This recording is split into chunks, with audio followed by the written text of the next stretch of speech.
right, all right, all right. This ain't just a show. This is a platform. Veteran built, battle tested. Welcome to the Misfit Nation. Yeah!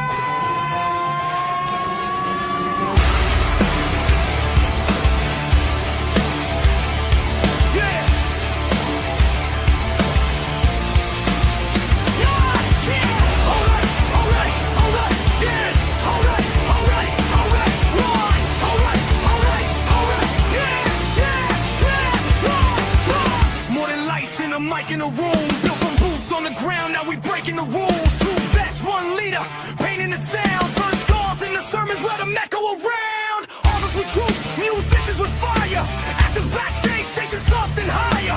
Entrepreneurs bleeding just to get ahead. If you fought for your dream, yeah, you are what you said. If they told you no, if you still came back, if you fell to your knees but you stayed on track, this is your voice, this is your flame. Say it loud, remember the name. No salvation, just elevation. We rise again. From the fight to the end. We are the Misfit Nation. No damn labels, no damn cages. If you're still breathing, you belong. Turn it up. This is our song. Yeah. This is our song. Yeah. Veterans standing with ghosts in the chest. First responders running in while the world second guess.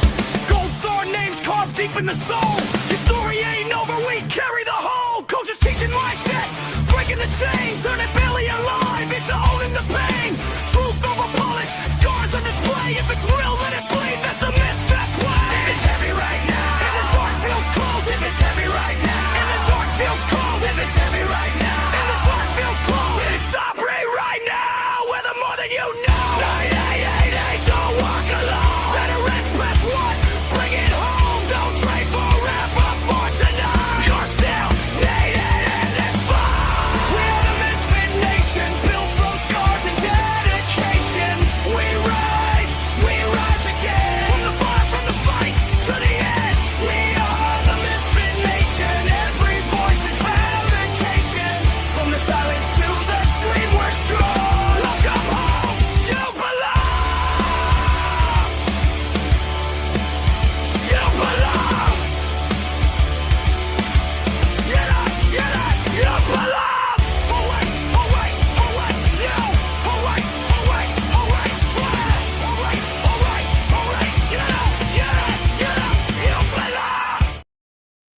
Woo! All Misfit Nation, thanks for joining us tonight on your Sunday after dinner edition of the Misfit Nation. It's great to have you here. I know you have many things you can do tonight, but you here choose to be with us and collect those frequent flyer miles. Before we start, let's keep the families of the 2 soldiers that are missing in Morocco right now in your thoughts and prayers as they do a CSAR to try to find them. They were taking part in exercise African Lion, I believe it's called, in Morocco, a multinational exercise, and they went missing overnight. I think they believe they fell off a cliff, but they're looking for them at this time. No news on names or unit, but if you know who's over there, make sure you say the special thoughts tonight and get in touch with them, their families, if you know who they are. Tonight we have a great guest coming on. He has most unique and honest perspectives we've had on this platform in a long time. He's a prior enlisted United States Navy submariner, retired United States Air Force Lieutenant Colonel, veteran of both Iraq and Afghanistan, former Pentagon insider, and author of The Losing Game, How to Lose a War and Fail Veterans. He has served multiple branches, operated from the tactical level to the strategic level, and seen firsthand how leadership decisions affect missions and lives. He commanded a PRT, Provincial Reconstruction team in Afghanistan, Panjshir province, worked with congressional leaders, and spent years training officials preparing for war. Now he's asking the hard questions. Why do leaders fail to take responsibility? Why do organizations repeat mistakes? And how do we better take care of veterans when the mission ends? This is a conversation about truth, accountability, healing, and leadership when it matters most. So lean in, keep an open mind, and get ready for a powerful discussion. Ladies and gentlemen, Eric Hommel. Welcome, Eric. Hey, Rich. It's great to be here. Thank you for having me. It's great to have you here. We had a great conversation in the green room. I hope we keep that going on here. I just gave basically the elevator pitch about you right there. If you don't mind, give us a little more of the meat and potatoes from as far back as you want to go to why'd you go from Navy to Air Force, all that stuff. I went from the Navy to the Air Force because I saw the way those guys live. It's that simple, brother. You know. Heck yeah. Yeah. And above water. Yeah, exactly. Oh my God, exactly. Yeah. So New York City kid, born and raised in Queens. Nice. Father was a New York City policeman, sergeant in Williamsburg, Brooklyn, 33 years. Mother, New York City public school teacher. We call her Survivor. Went to high school in Manhattan, went to specialized high school in Manhattan called High School of Art and Design. So I had a major. This is back in the early 80s. So on the subways every day. My major was architecture before computer-aided design. So everything pen on paper. I got burnt out, Rich. I got burnt out from all that. And the city, as you know, growing up in Jersey City, was a mess back in the early 80s. And so between that and playing baseball and soccer for my school, home field in Central Park, so a lot of time on the subways. When I was done with high school, I was just done and didn't know what I wanted to do, didn't want to continue with architecture. So tried college for a year. Turns out you actually have to go to class. Who knew, right? Strange. Yeah, right. They require attendance, right? So promptly failed out of college and had to do something. Decided to join the Navy, ended up on a fast attack submarine. So this is Cold War time. And so, you know, back then we had a defined enemy in the Soviet Union, and I was an Atlantic sailor. Did 3 years active duty in the Navy. I had a 3-year enlistment, and then I had a 3-year reserve commitment. So stayed in the reserves. Turns out living on a submarine with 100 other dudes, not a lot of fun, unless you're into that. Yeah, and so yeah, went back to college. This time I had focus, actually went to class and got my undergrad. I have a fine arts degree in historic preservation. So of course, it's obvious I was going to make the military career with that, right?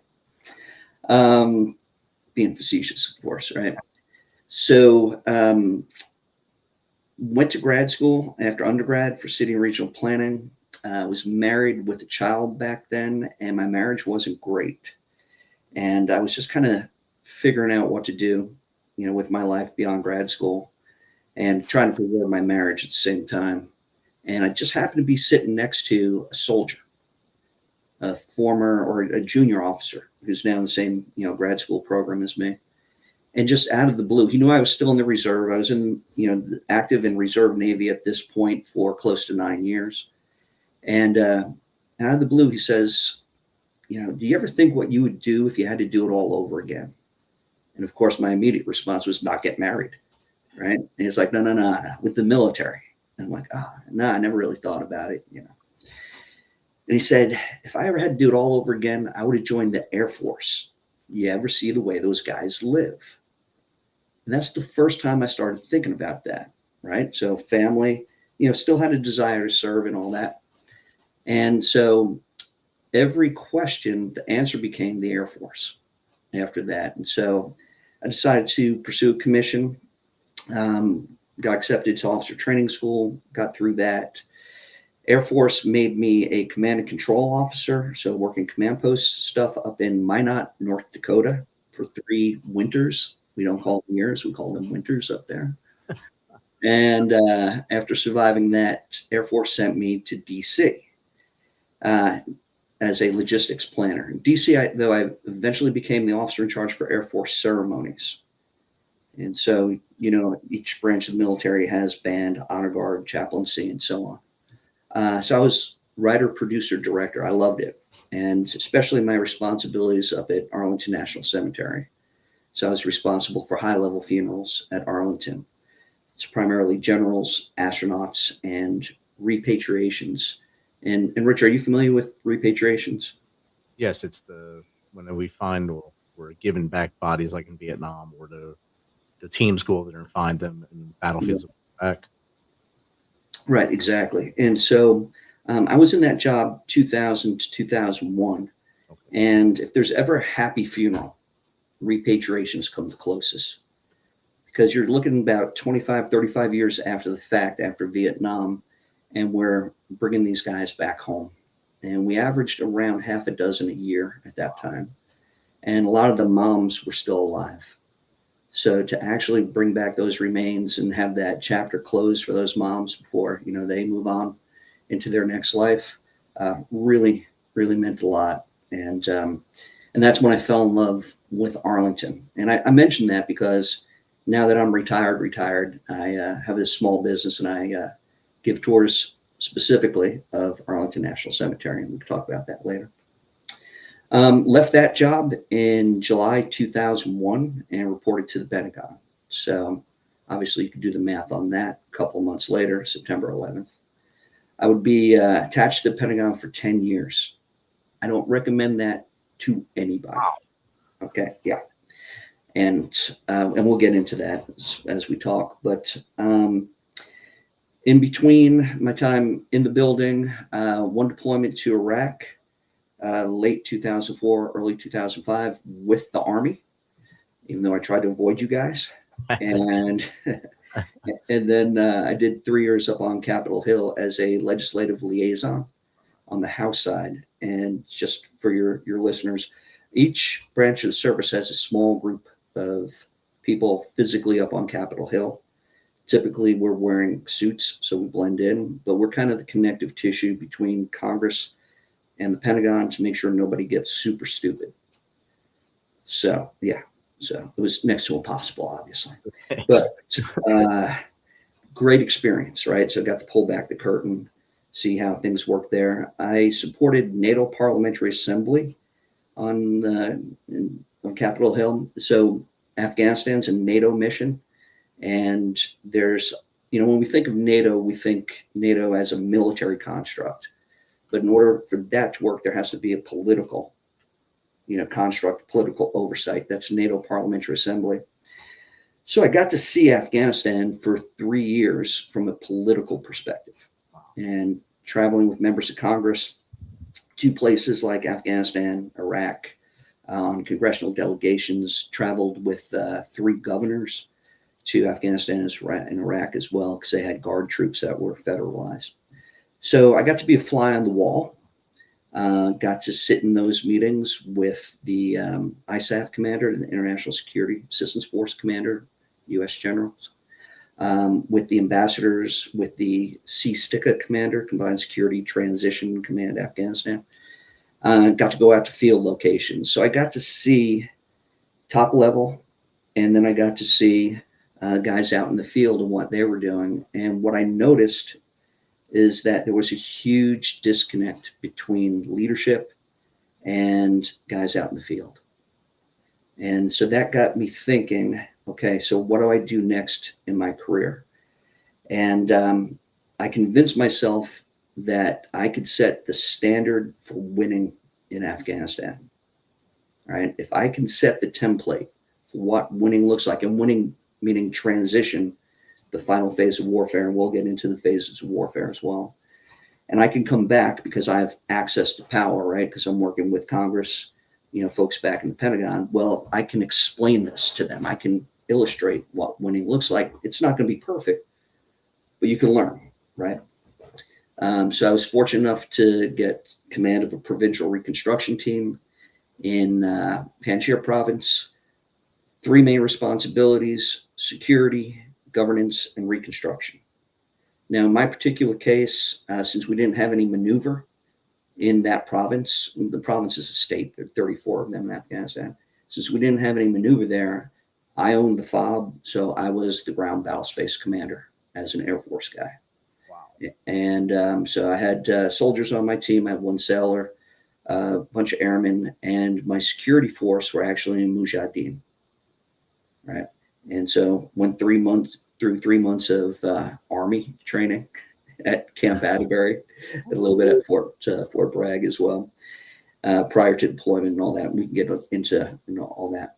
Loved it, flat out loved it. Loved the mission. Really liked the people, and I think we established a template for what success looks like. Panjshir would be the first province to fully transition back to Afghan control, again, the final phase of warfare. Came back from that, did one more year of legislation, retired in 2011. For the next decade, stayed on as a government contractor, training government officials, military and civilian, State Department, USAID, other agencies and groups, to deploy to primarily Afghanistan, but other nations as well, as primarily as advisors to work in their Ministry of Defense, Ministry of Interior, Interior being the cops, primarily. You see how well that turned out? Oh yeah, beautiful. Pretty awesome, right? Yeah. So you're welcome, American taxpayer. You're welcome. Yeah, I just mad. Yeah. So as we know, August 2021, Afghanistan implodes. I worked with the Afghan refugees. We had about 120,000 of them come to the United States, and did that for about a year. And then, Rich, after that, brother, I was done. And I was done on many levels. You know, I'm sure just like you, I lost friends, not only American friends, but a bunch of Afghan friends, guys that I made promises to. And I was angry. I was primarily angry. Well, not primarily, totally angry at leadership. What amazed me was that nobody stepped up and took responsibility for failure. Matter of fact, I was a little pissed off prior to that. December 2019, I got pissed off because a reporter from the Washington Post by the name of Craig Whitlock published a book called The Afghanistan Papers, December 2019. What Whitlock basically said was that senior leaders knew that we were losing in Afghanistan and they were lying. His big quote, senior leaders were at war with the truth. December 2019. Now, people, service members, mostly officers, wrote editorials to the Washington Post saying, yeah, we knew, but not my fault. Not my fault. Okay. The most senior leaders just stayed silent, hoping this would all go away. And fortunately, it did, because we had a thing called COVID. Right? Yep. And so Afghanistan went away for a period. Then 2021 rolls around. Shit hits. Can I curse? Am I allowed to curse? You go ahead. All right. Shit hits the Fed. Right. Okay. And yeah, so I started writing. I started writing an editorial of my own, basically saying, you guys knew, we knew, I knew, and I'm to blame also.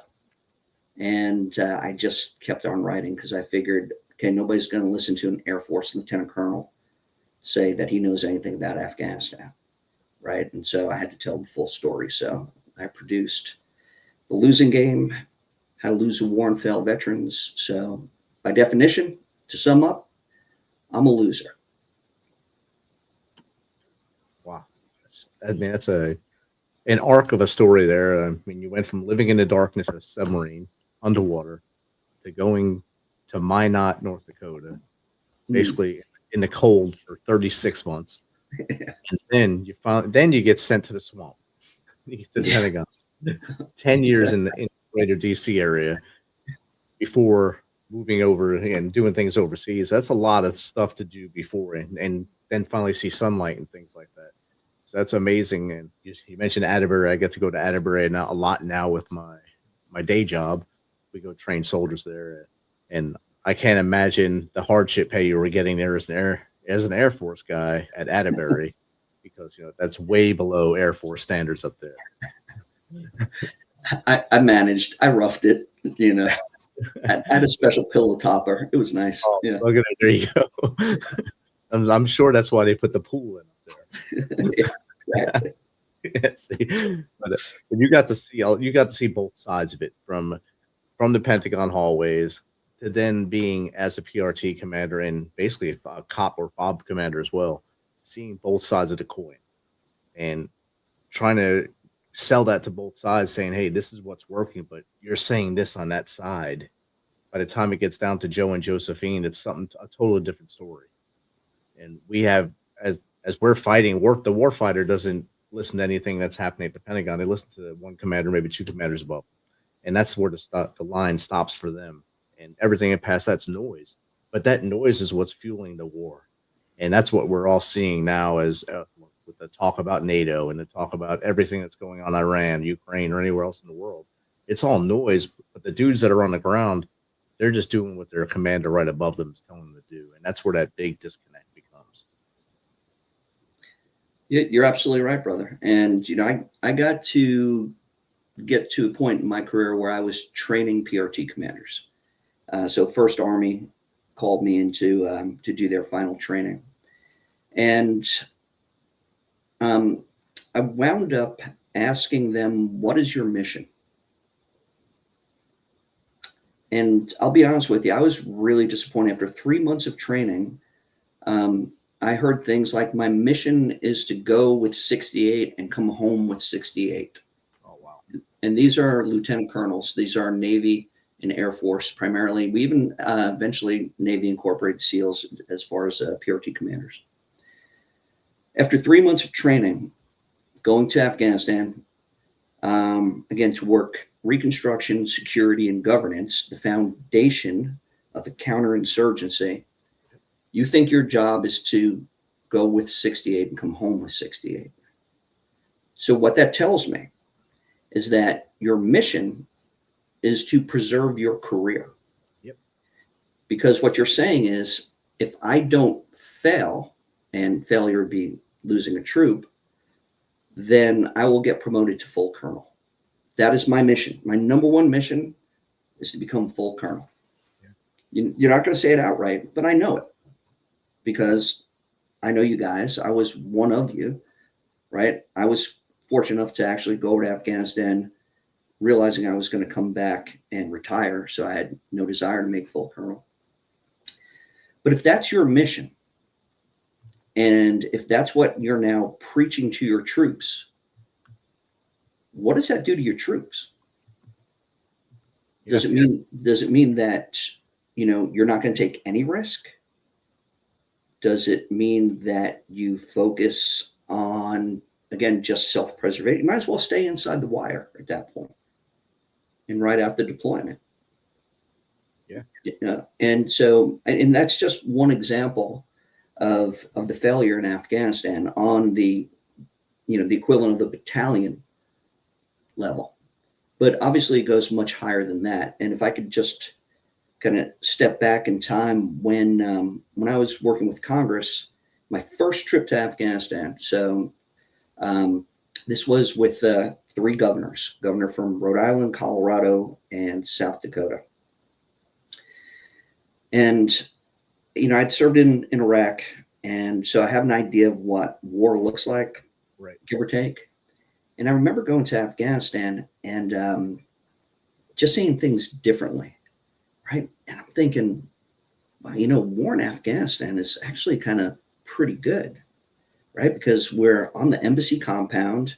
The night before we go out to the field, we're actually going through what they call a hall crawl with the embassy staff. So we're drinking, in an Islamic Republic, but it's U.S. soil, right? And, having charcuterie and all this other wonderful stuff. And, and you go visit the ISAF commander and we're winning the war, right? You go visit the CSTCA commander, so the Combined Security Transition Command, Afghanistan. This is the guy who's training the police, the Army, the Air Force. He has ultimate responsibility. He's a 2-star Army general. And in 2006, I remember him saying that we will have the Afghan National Security Defense Forces, the ANDSF, that's everybody with a gun pretty much, fully trained and operational in 1 year. Yeah. That was 2006, brother.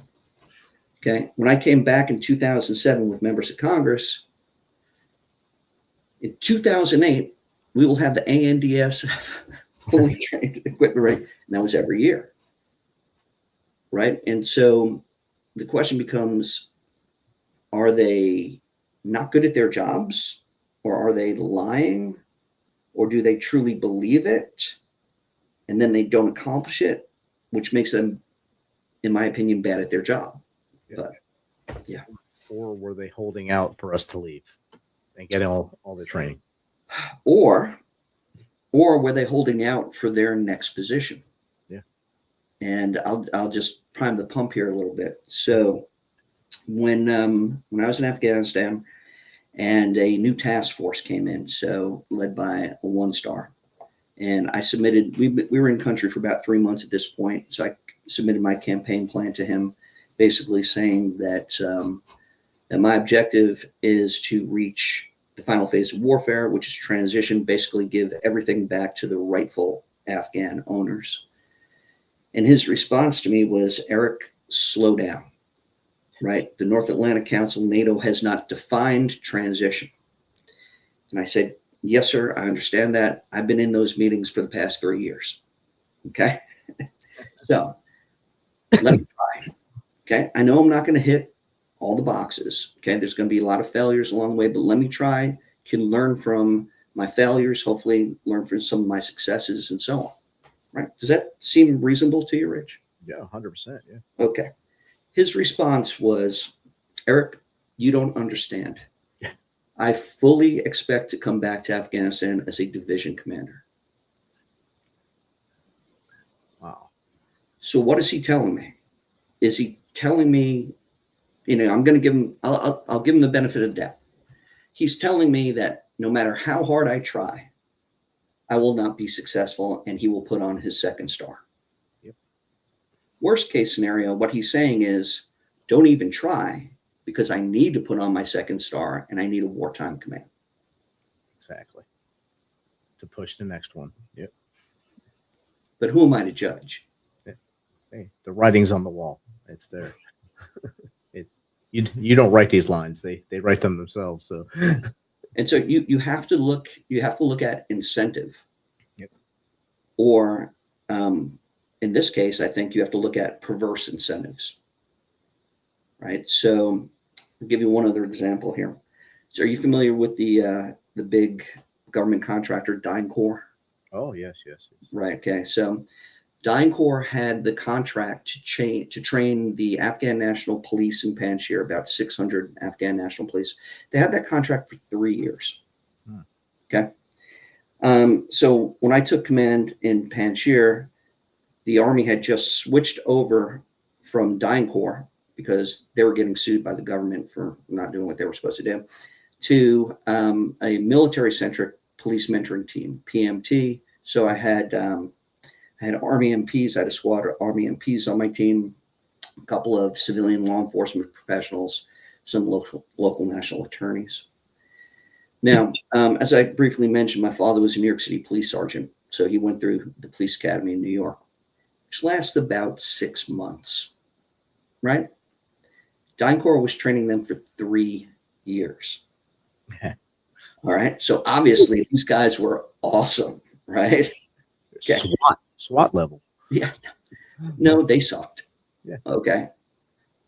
But the reason why they sucked was because they didn't have the basic understanding of what it meant to be a police officer, a public servant. Right now, of course, they're really paramilitary, but you're a police officer, and then you can switch to military if and when needed. Okay. But basic things like understanding the law that they are charged to enforce, yep. Which means you have to be literate, because you have to be able to read the law, right? Okay. And understand it. We were dealing with largely illiterate population. Not their fault. They're not stupid, but after, decades of war, education goes away. Education is a luxury. So we actually had to start from the beginning and basically teach literacy education. All right. But for 3 years, they were trained. Well, if DynCorp actually did their job, they would put themselves out of business. Yep. There's the perverse incentive right there. So if you do your job and you put yourself out of business, then why do your job? Why be good at it? Yeah. Yeah. Instability is good business. Yep.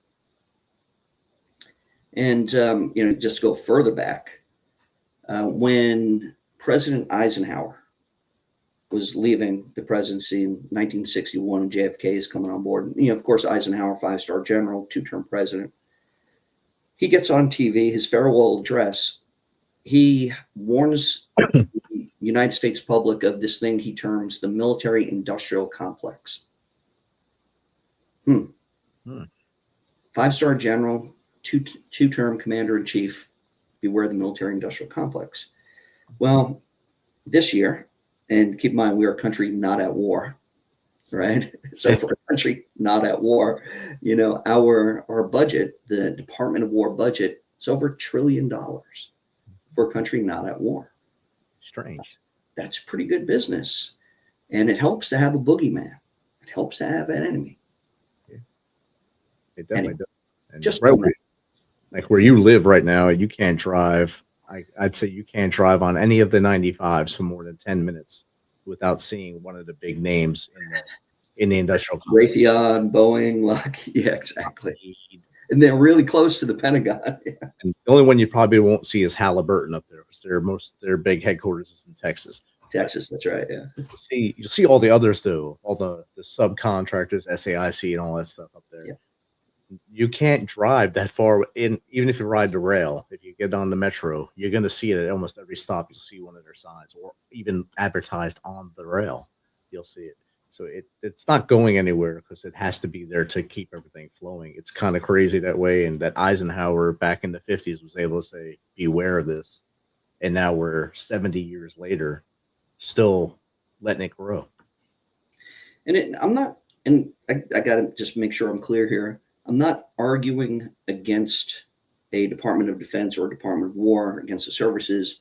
I'm just arguing for a better way of prosecuting wars to where we're actually focused on the final phase, right? Securing the peace, which is what we did post-World War II.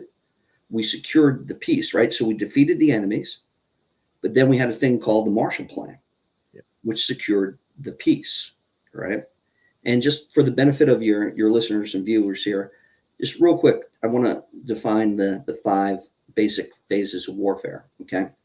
So first phase is shape. And you could basically say, since we're not at war in Iran, that we are doing shaping operations, right? And shaping operations can be economic, diplomatic, information-based, military, right? And the idea there is, hey, before we go in and kill people and break their things, maybe we could bring our adversary to the table, right? Okay, so that's shape. When shape fails, then you go in and kill people and break their things. And Rich, we are the best. We're very good at that. Nobody does it better, right? Okay. But now the hard stuff takes place, and that is hold. Now you got to hold that environment. Now that you rolled in, and I know you're a veteran of Iraq and Afghanistan, you roll in, right? You defeated the bad guy. Well, bad guy, unless you kill everybody, they're stirring. Okay. So you got to hold that environment, which is pretty difficult, right? Because again, people aren't quick to give up their power, and you have to build. So the next phase is build. And all this stuff can be happening at the same time also. Okay. When I say build, I'm not just talking infrastructure. Okay. Any moron can build infrastructure. I did. Right. Okay. It's about building institutions. So I mentioned the police force. Okay. I had 600 Afghan National Police. On paper, that looks good. Yeah. In reality, they were terrible. What I was building was better thugs, pretty much. Tactics and procedures, things like that, without understanding the law.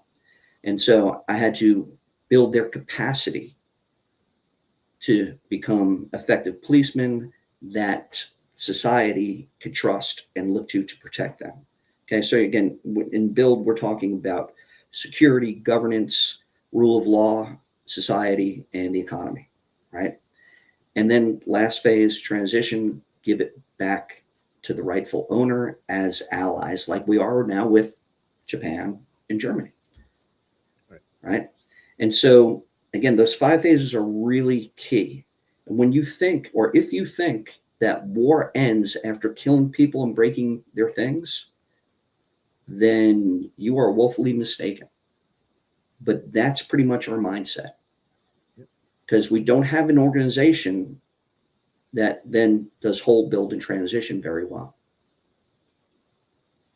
And every time someone's trained to do said mission, they leave, they PCS, they ETS, they retire, and then you have a young officer that's handed the key to say, "Hey, hold and then transition this." And I don't know what I'm supposed to do. What is that? Career to kill or to destroy things. Now you want me to build it.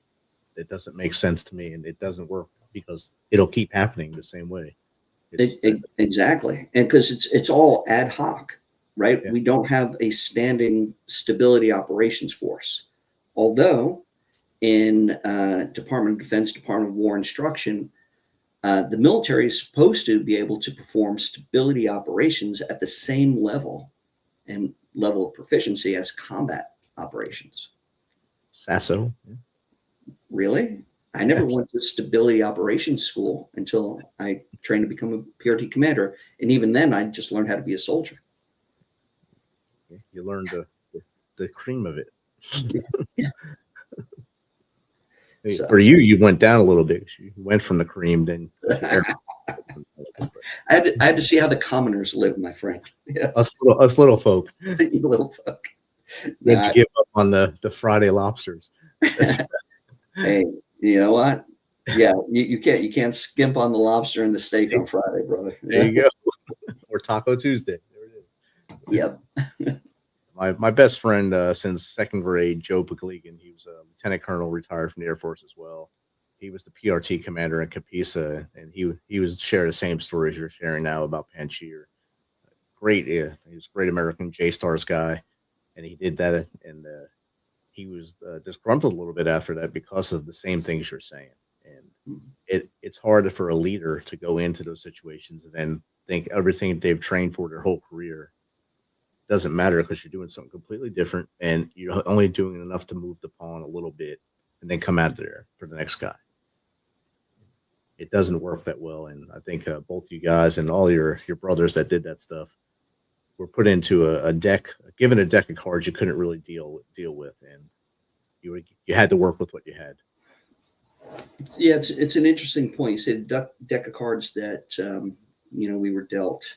Yeah, and then the worst part was that the deck of cards was stacked against you. Yeah. So one thing that we did, again, trying to force, and again, a lot of stability operations is about getting the rightful owners to do what they are supposed to do, right? So getting the Afghans to do security, to do good governance, to do rule of law, and so on, okay? It's their job, it's their country, okay? Which means that you have to basically give them tough love, right? It's almost like being a parent, right? So, and it means that you have to build relationships with them also, and they have to be real. It's, the Afghans are really amazing people. They were at that point at war for over 30 years with the Soviet invasion back in 79. So most of the dumb ones were dead, right? And if you keep that in mind, that these guys are warriors and they're reading you like a book, right? They know what your intent is. They know if you're there for sincere reasons or there for personal reasons. And they'll play that, right? They're that smart. And so when I took command, I noticed that there were a lot of homes damaged on the Main Valley Road, and we're up in the Hindu Kush Mountains. And so you're talking the Main Valley Road in places is basically like a 3-meter wide dirt Jeep trail, right? Because it's really tight. But one of our big war-winning projects was building roads, right? Because roads, that's metrics, baby. And we love metrics, right? So if you could produce numbers, you could show you're winning. So dollars to kilometers. And of course, we were doing it in American fashion. So we were taking a 3-meter wide dirt Jeep trail, and we were expanding it to 10 meters. 7 meters of asphalt, 1.5 meters of soft shoulder on either side. Okay. When you do that, you have to take property, right? What we call eminent domain. Now, whenever you take property, you have to compensate the people whose property you take. And I have a little background in city and regional planning, so I understand this. And when I took over command, I said, okay, so who's compensating the people for the taking of their property? I don't know. Guys from the Americans, I don't know. Okay, so the Afghans, are you guys compensating the people for taking them? Why should we? Why Well, would? it's in your constitution. Yep. It's the law, right? Oh, the law, the constitution that we, the Americans, helped write. Okay. So we're in violation of the law. And so I stopped work on the roads. And now, Rich, you could imagine my higher headquarters was not pleased with me, right? Because now I'm slowing down progress. I'm slowing down the numbers. And they flew a helicopter package out to Panjshir to pick me up to bring me back to Bagram. And they put me in a room. I had my Army First Sergeant with me. And in this room were a lot of guys wearing eagles, a couple stars here and there, lawyer. And they were basically interrogating me why I stopped work, right? What authority do I have? Well, Would you? my command position and also the little thing called the law. And it got, and you know, also Army Corps of Engineers was in that room. They had a couple of sections of the road. And I asked the Army Corps representative, I said, did you ever get permission to take property? Yes. I'd like to see that in writing because I spoke to the district governors and they said they had nothing. And I spoke to your contractors, Afghan contractors. They say they have nothing. Okay. So I'm being lied to in this room as well. Then they eventually, when they kind of ran out of ammunition, they eventually basically threatened my promotion evaluation. There it is. Okay. And again, I went to Afghanistan knowing I was going to come back and retire as lieutenant colonel. And what these fools didn't realize, so I just came from Congress, working with NATO Parliamentary Assembly. I knew the president of NATO Parliamentary Assembly is Congressman John Tanner from Tennessee. That was my ace up the sleeve. So here's the stacked deck, and they don't realize that I got a little ace of my own, right? And so if things got super stupid, I'll just call Congressman Tanner, right? I never had to. I like that little icon there. That's anyway. Not sure where that came from. I think it's on my end. Sorry about that. So, yeah, I left that meeting with, well, first of all, without saluting out. I just said, gentlemen, are we done? Yeah, good. I got work to do. Right.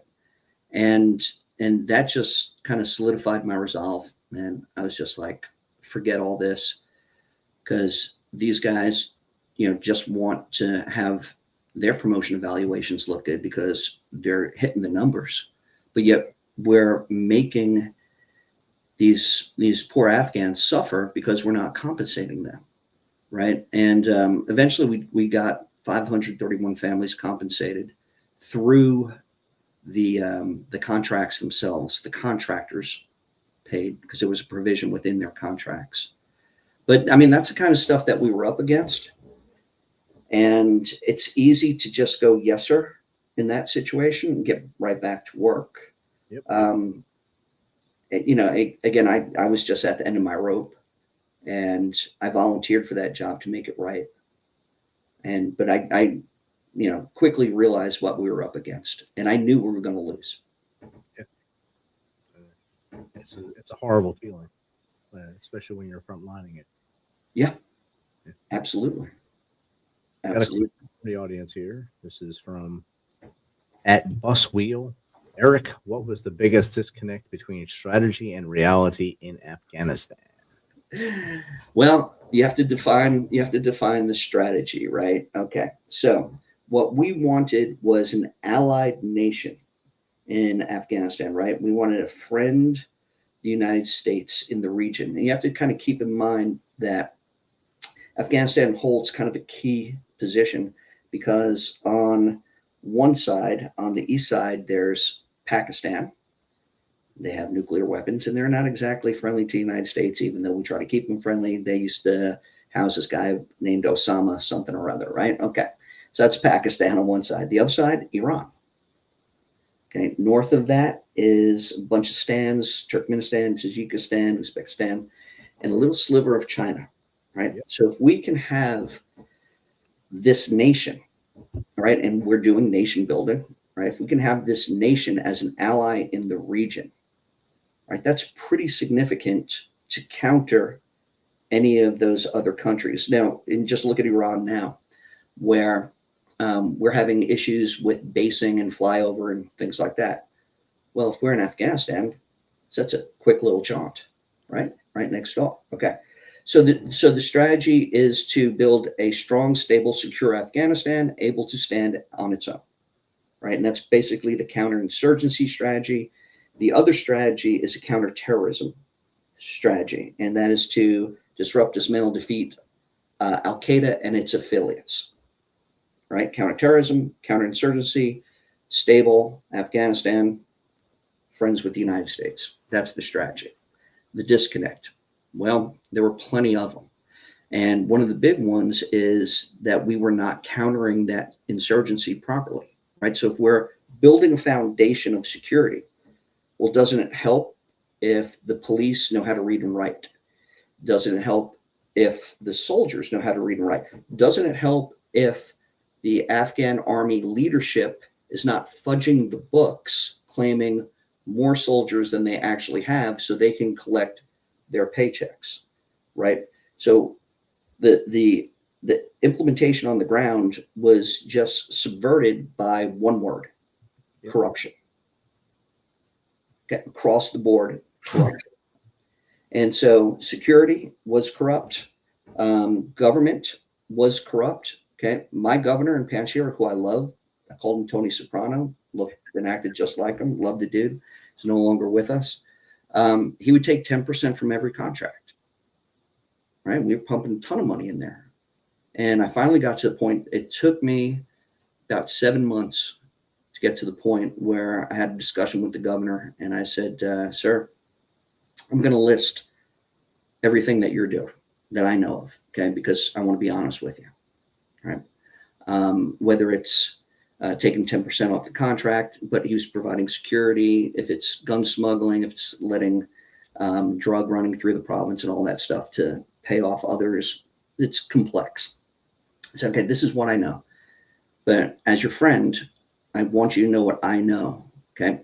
But look, it's not my responsibility to counter any of this. I said, it's your responsibility. And again, it took me 7 months to get to this point where I said, I think you need to ask yourself what you want your legacy to be. Do you want to be remembered as the Mujahideen hero that you are?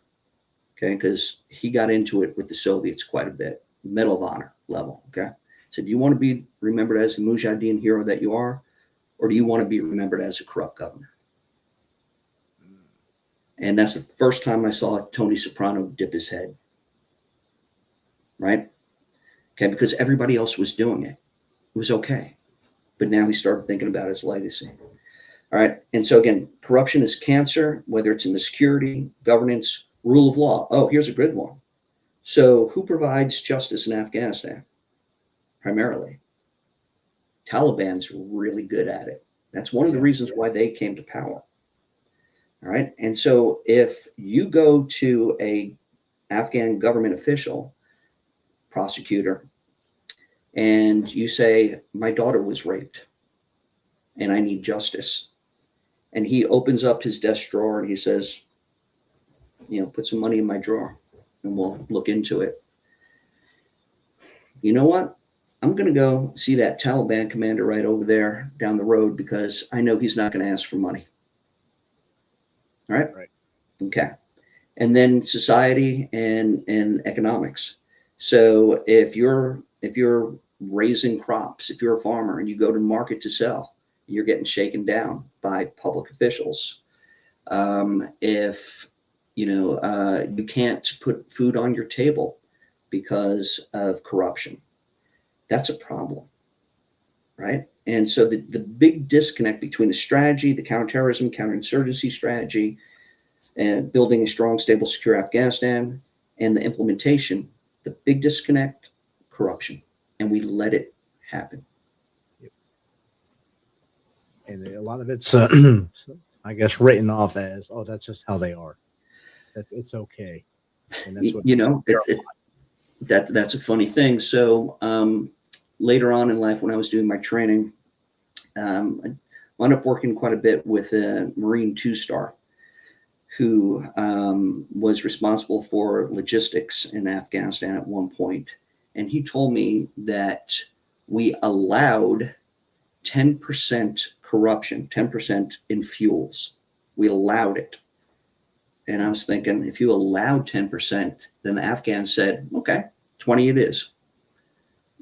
Okay. I mean, that's how it works. But part of the reason why we allowed it is because it also allowed us, the United States, to tell a good story, because it looked like we were progressing, right? We're doing the homework for the Afghans, right? We're taking the test for the Afghans.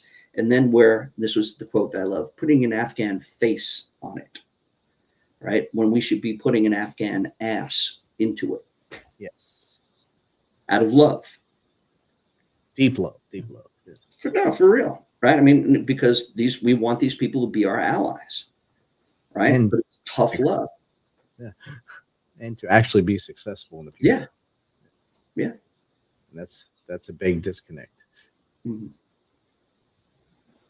Got a couple more questions. I think one you've answered pretty easily, pretty well already, but I'll let it up here anyway. Okay. It's from LU Ranger Boat. How does career-driven leadership damage missions and morale? You've hit this a lot. So it is boat. It is everything. It is everything. In my book, I try to kind of explain the dichotomy. My first captain on my submarine, and keep in mind, again, this is Cold War time, right? So we had real mission and all that, and we were special projects boat. My first captain, he knew the crew. He knew the mission. He was tactically proficient, right? And we excelled as a submarine. We were probably the best boat, meritorious unit commendation, all that stuff. We were probably the best boat in the submarine squadron. About halfway through my enlistment, the command changed. And we got a new captain and a new senior enlisted leader on a submarine. He's called Chief of the Boat, or Cobb. Crew pretty much stayed the same. And what I saw overnight was a huge shift. The new captain did not care about the crew, cared about his career, his time at sea. He wanted to prove his mettle as captain on a submarine, right? This is really the pinnacle of a naval officer's career, is command at sea. And he wasn't proficient at his job. And so we went from the best boat to the worst boat in the squadron almost overnight. And that was purely leadership. And the chief of the boat, second chief of boat, was terrible also. He did not tell the captain he was screwing things up. His typical response to any valid issue was shut up and do your job. Okay? And you're talking about submariners. These guys aren't stupid. I was the dumbest one on the boat, okay? But like the nukes, these guys are not stupid. You don't tell these guys to shut up and do their job if they have a valid issue, right? And of course, morale, everything goes down. And so I've taken that, or I hope I've taken that lesson with me throughout my entire military career. And again, I never planned on becoming an officer, right? Again, I had a fine arts degree, which is, no pedigree whatsoever. But I just realized that if you want to truly lead, then you're going to put your career at risk for some of the things I just tried to illustrate here. But it is so hard when you are put in a position. Okay, again, if I went to Afghanistan thinking that I was going to make full colonel, and I was back in that room basically being interrogated about the whole eminent domain thing, get people paid for taking their property. If I was concerned about making rank, I would have probably acquiesced. I would have probably saluted and said, yes, sir, you're right. I'll fix it. Right. And so my problem is with the officer corps. It's not with the enlisted troops. Enlisted troops, the best on the planet, the best. But what I've seen in the officer corps is a lot of officers, again, putting themselves before the mission and before the people. And whenever you do that, that's when you're going to fail. And that's one of the main reasons why we lose wars. Definitely. That's a great answer to that. And I hope the questioner is happy with that answer. I hope so. that was, I mean, that's a great answer. I loved it. And you're right on point. And I think that you've seen, like I said earlier, you've seen both sides of it just by being in the hallways of that beautiful Pentagon and seeing it going to Congress as liaison over there, that buffer, seeing all the moving parts, and then also being in war and seeing how those moving parts, how the cog breaks as it gets to you over there. And then coming back and be able to see it from even different view now, because now you're seeing it basically through the news lens and seeing what they're telling us is happening. When we know, both of us know that's not exactly what's happening on the ground. Mm-hmm. We know that all that equipment that was left there wasn't just left there. It was stuff that was earmarked for them to begin with, minus maybe a couple Blackhawks that the State Department left there and destroyed because they were due. But other than that, we know a lot of the other things that are being said out there is pretty much crazy for the guys on the ground, but it sells things up here. And it's hard to be a young leader at this level and have to worry about what your guys, especially now in the social media world, knowing that they can see everything that is being yelled about up here. If they go to the MWR tent or wherever it's called now, or probably just on their own personal device if they have one, they can look and say, oh, this is what they're saying is happening here. So this must be what we're doing. That has to make a crazy mindset over there now. But that's a great point, right? Because that's another responsibility of leadership, right? Responsibility of leadership, there's many, but is to inform the troops. Yep. Right? Especially if you have the information. And if you don't have the information, then it's your responsibility to ask for the information. Okay? ROI. Okay? And then inform your troops. Let them know what is going on and why and how they are involved with it. And again, I'll give you an example. I mean, again, my troops, they were desperate for information, right? And my troops, they would say, sir, can we sit down with you like at lunch and just talk about your time in Congress? And I'm like, yeah, absolutely. Or, you know, what goes on in the Pentagon? Absolutely. Let's talk, right? Because I want them to be informed. Informed troops are better troops, right? And so it's just so easy to be in a leadership position and just say, do what you're told. Yes. Okay. And I was in that position. I was in that position a few times, right? The shut up and color position. And I can tell you when I was enlisted, so I'll go back to my reserve time. And this is just really a nothing story in the big scheme of things. But again, it just set a mindset. In the reserve, we were doing PT and, you know, our yearly thing where, you know, it's the Navy. So it's like, can you lift a beer and drink, you know, stuff like that. All right. Anyway, it's run, it's push-ups, sit-ups and stuff like that. And I'm the physical fitness monitor. And my captain, when he crosses the line after a mile and a half run, I read off his time and he failed it, right? And he said, Petty Officer Hommel, he goes, I started a minute after everybody. And I'm like, sir, you know, because he's about to make a huge mistake, right? Okay, and I'm an E5 at the time. I said, sir, are you sure? And he goes, yes, you know, he's huffing and puffing. Yeah. I started a minute after. You need to subtract a minute. I'm like, are you sure? Right? And yes, okay. Well, of course, I told everybody, right? Everybody knew that the boss just lied, Yeah. right? And I felt obligated to tell everybody because, of course, we had people on remedial PT.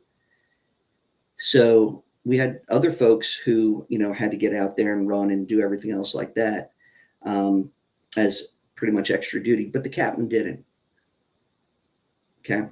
So I'm keeping book on every officer when I'm enlisted. Just in case you want to screw me over, I have some information, right? And I don't want to use it. Okay, but please don't put me in a position where I may have to use it. And so when I became an officer, I tried to keep that in mind, that the troops are keeping book on me. And so I have to do the right things even when nobody is looking at me. And I mean, it's hard, but that's why you get paid the big bucks, right? The massive bucks. That crazy word, integrity. Yeah. Oh, yeah, there is that word. Yeah. It's amazing if we all abide by it while we're in service and in life. Yeah, of It course. would be a lot different. A lot different. Amen, brother. Yeah. We'll take a couple more from the audience here. This one, let's see. Noxid Yats. Why is meaning so important in veteran healing? Yeah, fantastic question. When I speak to veterans, and I have the good fortune now to give tours to Arlington, and I specifically love giving tours to veterans because they have questions beyond the cemetery. And what I find pretty much is that our veterans, GWAT veterans, didn't know the mission. They knew their job, but they didn't know the why.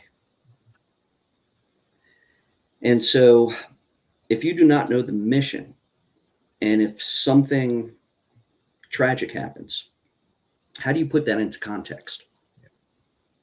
Right? Because I did my job. I was told to do X, Y, and Z. My leadership trained me. I did X, Y, and Z, and things still went wrong. My buddy got hurt. I got injured. My buddy got killed, right? How do you make sense of the senseless?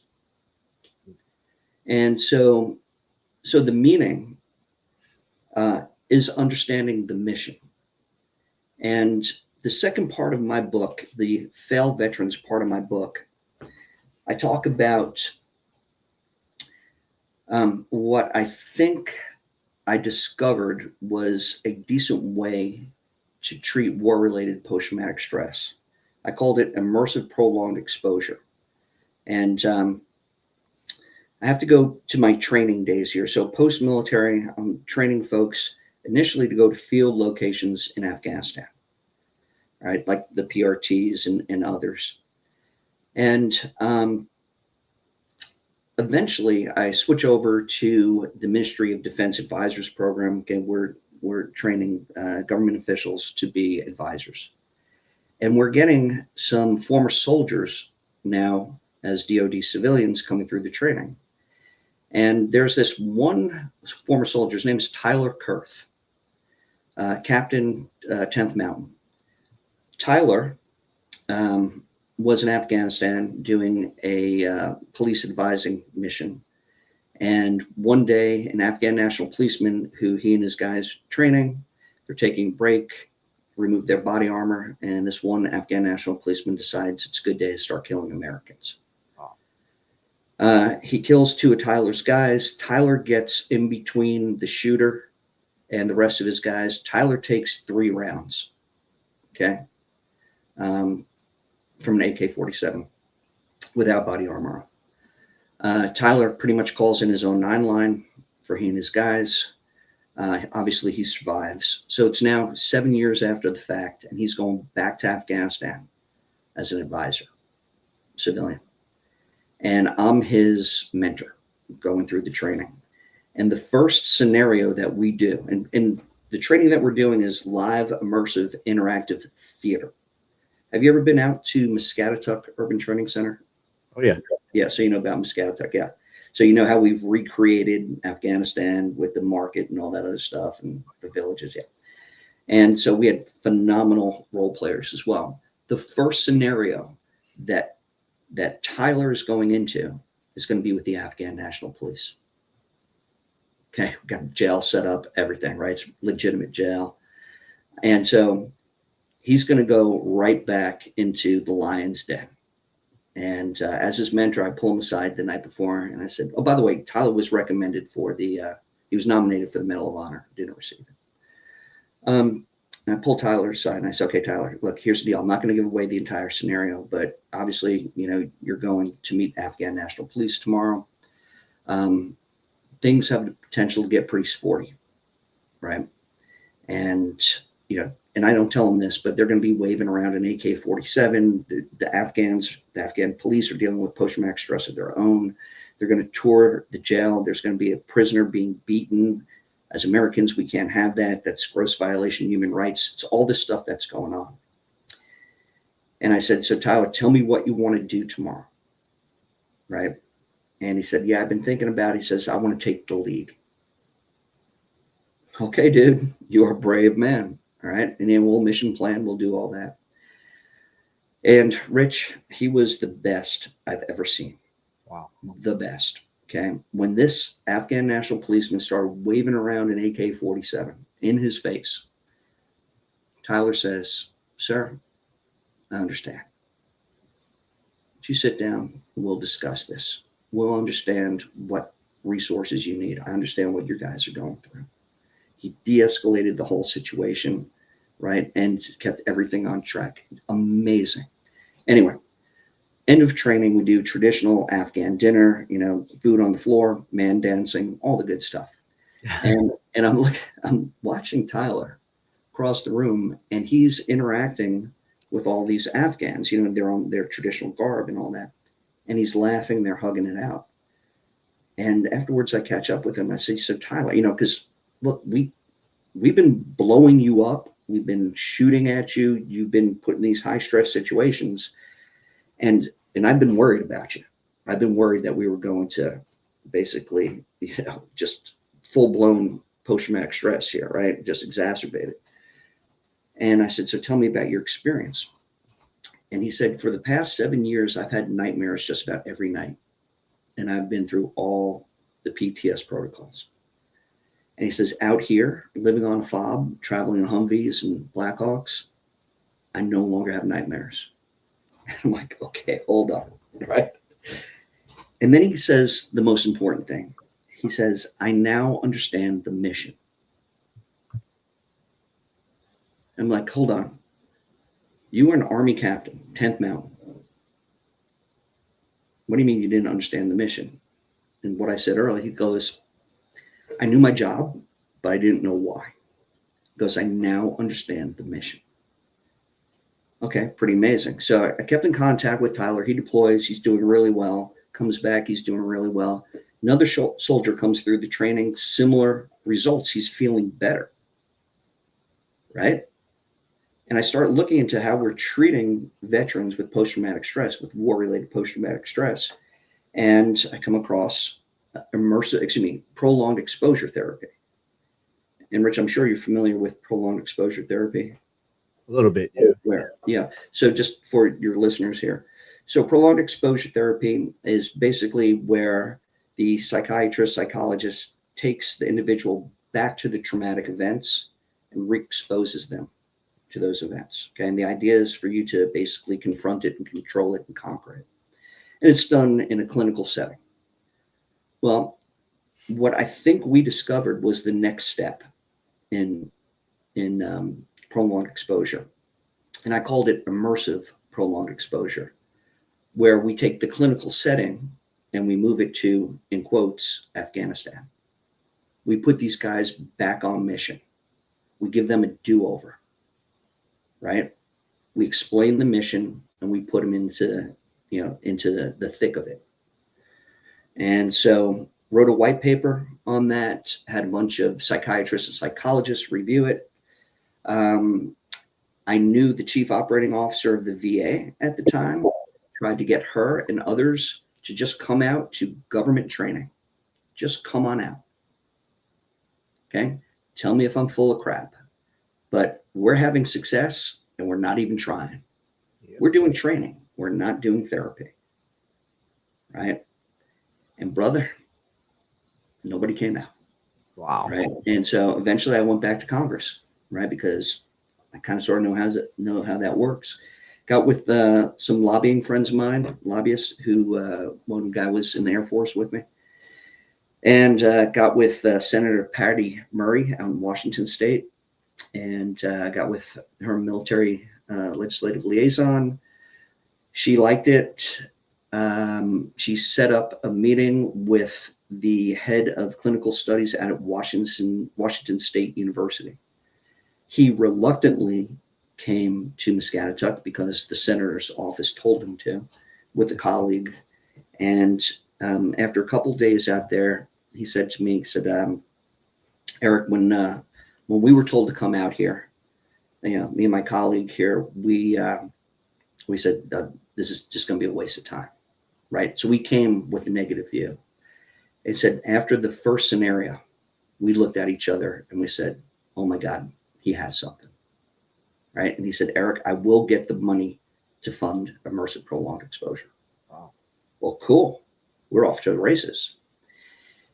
Yeah, his name is Dr. Roll, phenomenal guy. Love this guy. But he couldn't get the money because any grant, they want to see kind of a test. They want to see a couple of iterations of this. Well, we're doing theater. We're doing live immersive interactive theater, which means actors, logistics, housing, all that. This costs money. Yep. Right? I estimated my white paper, I estimated $350,000 per session. But if you do the numbers on it in relation to the number of vets that we can get through it, in relation to long-term healthcare costs, you're actually going to save money, yep. Right? And maybe save some lives. So it sounds like a lot, but long run, not too much. But I can't just write a check for $700,000 in the hopes that this thing works out. So the way that the VA works also, I figured this out, is that they're the institutions that they partner with to do this type of research, that's what they call them intramural partners. And you're talking like universities like Emory, Indiana University, and so on. And every time I reached out to them, I got the Heisman. I got pushed away. Yeah. And so I spent over 2 years trying to work on immersive prolonged exposure and trying to get people who are supposed to be, organizations that are supposed to be interested in this, just to come out to government training. And I failed. And then, of course, when COVID hit, the training went away as well, and I had no way to illustrate this. And so, for the veteran who doesn't understand the mission and who doesn't have the opportunity for a do-over to where he can right the perceived wrongs, God bless him, because they're going to be stuck, right? Unless they get some type of magic out there where guys like me, first of all, tell them that we failed you. Okay. And that's a big part of my book too, is that I failed you. Okay. I honestly believe that I was in a position to win that war and to help veterans, right? Because I had access to power. And we set a template. And I failed you. You guys did what you were told to do. Leadership failed you. Definitely. And it's funny you brought up Muscatatuck. My first job as a civilian, as a trainer, I went to Muscatatuck, I think 2018 in December. We probably crossed paths. It was very cold, and we were in that village. I was setting off explosives and explosive simulators in that village. And my device froze to the top of one of those broke down vehicles that were in there. So it was a beautiful time there in Muscatatuck in winter. It's always the best, brother. Yes, I had a great time. And I've been back plenty of times since then, but that was just the first time as a civilian trainer back there. And me and my buddy still laugh about it to this day. That was my first exposure with the company to do that. Yeah, that on that, I guess, complex mission. It was a pretty fun time. And the things you were doing there, that does help veterans. It's almost an extension of EMDR, as EMDR kind of makes you get into your feelings and talk about the things, but this actually brings it to life. And that'd be a even better transition there. And that'd be a good way to sell it, go from the EMDR into that, and see if Joe and Josephine veteran can get through that and be much better than getting hooked on Big Pharma's toys that they give them. Yeah, and that's pretty much my point, right? There are other options out there, and when immersive prolonged exposure therapy became a potential option, why not explore that? Yep. Especially VA, you're mandated by Congress to explore, new and novel ways of taking care of war-related post-traumatic stress. Yeah, yeah, and it was such a heart-wrenching journey for those 2 years, just talking to vets and hearing a lot of vets say, I get the feeling that the VA wants me to go away or die. And I heard that more than once. And, I'm fortunate that I don't deal with much of that other than, being angry enough to write a book. But, but say again. That's enough anyway. Yeah, that's it. So this is right. Actually, I was asked if I found any catharsis in writing this book. And I wanted to say yes. But the reality is not yet. The only way I think I will find catharsis is when more and more vets are able to, again, understand that it wasn't their fault. Exactly. And that they do not need to beat themselves up over this. And again, I'm to reiterate, because it's really important, it's guys like me that failed them. And that's a strong statement to say that, and taking that on the chest and the heart and in your head. And of course, I'm going to share the screen of your book now, so you can talk a little more about the book and tell people where to find it, of course. So okay. Yeah, so that's where you find it, right there. Yeah, so you can find my book on Amazon. You can just type in The Losing Game, and that should pop up there. You're also on my website for the book, so that's at Lion6 Press, LION6PRESS.com, and that'll give you the bottom of the screen right now too. Yeah, there you go. And so that'll take you to Amazon, and yeah, and it's written primarily for the veteran, but I found that a number of civilians who have read it, their main comment coming back to me is, thank you for explaining things. Because I never knew that this is how the military works. Right. And so to just give a little peek behind the curtain of the Pentagon, how we're not very good at ad hoc planning, ad hoc wars. Iran's a little bit different. We've had this plan on the shelf for a while. And also a little peek behind the curtain up in Congress. And then, of course, being an Air Force guy, getting to play battalion commander and really not caring what the Army felt. So there's that. So, outstanding. Yeah, by the way, that's me on the pony there up in the mountains. Yeah. I say, is that you, or did you take the picture? No, that is me. That is me. Yeah. So, because we were deep up in the mountains, and it's kind of funny. This is the Air Force mindset. So, and we're working at elevation, oftentimes over 10,000 feet, and Definitely. So we had to get out to this rural village, and we're doing a sweat equity program. Okay, another way to get the Afghans to work. Right. So we're not going to build the school for you. You're going to build it. Okay. We'll provide you with the supplies and the expertise, but you guys are going to build it. So meeting with the village elders, contractors, stuff like that. So it's about, about an 8-kilometer walk into the mountains to get to this village. So about 16K, back and forth. And of course, I'm Air Force.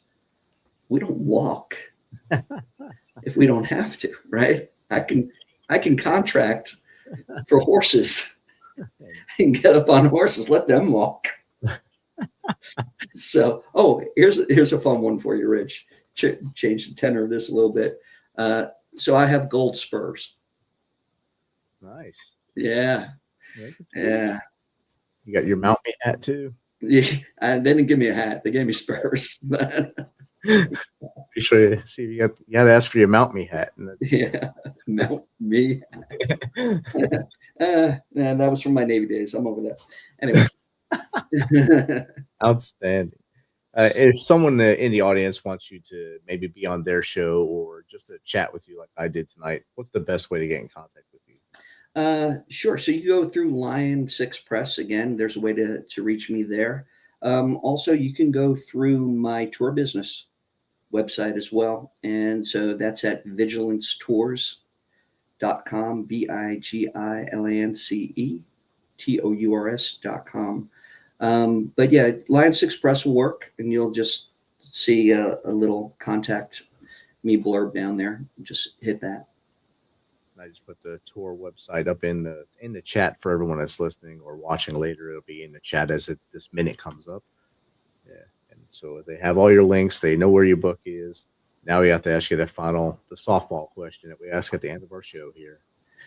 What's 3 things the Misfit Nation, the audience, can start doing tomorrow to be better people? This is the softball? Yes. All the others were softballs. There's some curveballs in there. To be better people.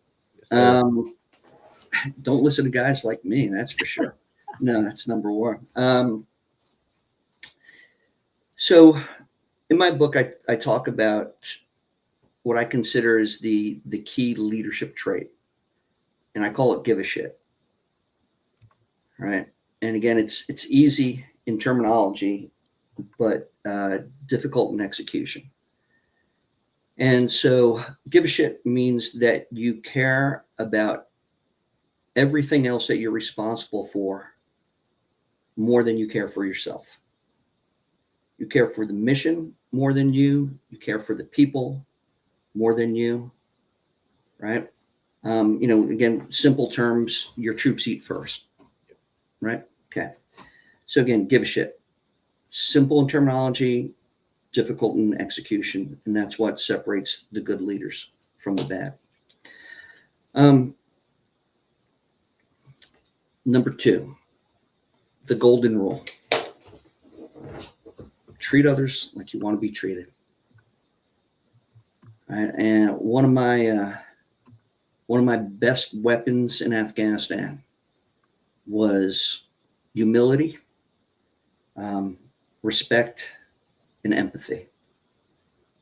All right? Again, these people were experts at reading us. Experts. They have to, because that's how they survive. And when you treat people like you want to be treated, chances are things are going to be okay. Every now and then you're going to run to somebody who's going to take advantage of that. Well, you'll recognize that. Okay.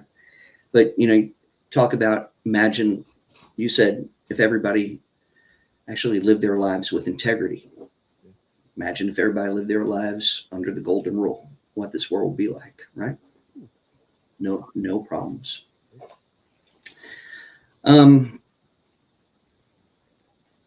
And number 3, for living a better life. I don't know. And again, this is something that I failed at. The veteran is near and dear to my heart. I love you guys and gals, right? Especially, when I was in Iraq, this was second Fallujah, right? And I would eventually go out there to meet with the Marines to form a Reconstruction footprint in December of 2004. But during the meat of the battle in November 2004, when these young men were coming into the cache, right, in Baghdad, and I would go visit them, and these kids were tore up, right? The ones that maintained their cognitive function, they were all apologetic. They didn't care about themselves, right? They cared about the guys on their team that they thought they failed, right? And man, I love these guys. You know, I love them then, I love them now, right? The guys who stepped up, guys and gals, later on stepped up and faced the beast. Yeah, awesome. And so the third thing, love them. Continue to love them. They deserve it. Awesome. All right. So we'll type all that in. Good. Without breaking my fingers. Good. Eric, this has been awesome chat with you tonight, picking your brain a little bit. I know you've been on our boss Adam Bird show, the Decision Hour, before, Heroes Media Group. We fall under the Heroes Media Group now. Great organization, great dude. And when I seen that was on your thing, I said, oh, now we got to live up to what he did. So it's awesome. But thank you again for taking the time to hang out with us and share your journey from the Wayback Machine all the way till now to what you're doing now. So thank you again for taking your time tonight. Thank you very much, Rich. I really appreciate this opportunity. And again, to all the vets out there, if you're in DC, please come with me, take my tour of Arlington. I advertise 3 hours. Sometimes we go 6. Wow. Yeah. All right. And hey, Rich, free tour for you, brother. All right. My wife's a history teacher. She'll love that. Yeah, come on out. Yeah. All right, brother. Thank you. All right. It's been a pleasure. Thanks. Thank you. Misfit Nation, as always, remember, if you feel the darkness coming in, you feel those walls starting to cave in around you, do not make a permanent decision to a temporary problem. Reach into your wallet, call those 3 people we told you to write their names down on. They want to hear from you. They want to hear from you today, tomorrow, and the next day. If you don't want to call them, if you're embarrassed, call 988. If you think they're going to do anything to you, don't take option 1. Just go through the prompts, find a different option, but talk to someone. And if all that fails, just contact us. info@themisfitnation.com, jake@themisfitnation.com, or steven@themisfitnation.com.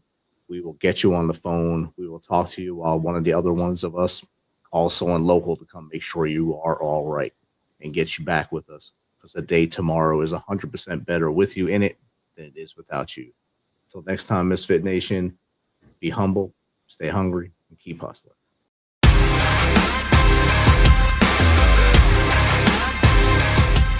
Thanks for checking us out and being a part of the Misfit Nation Show. Don't forget to visit our website at themisfitnation.com. That's themisfitnation.com. Check out all our past episodes and get some of the great Misfit Nation gear for you and your family. As always, be humble, stay hungry, and keep hustling, because we are Misfit Nation. Misfit Nation.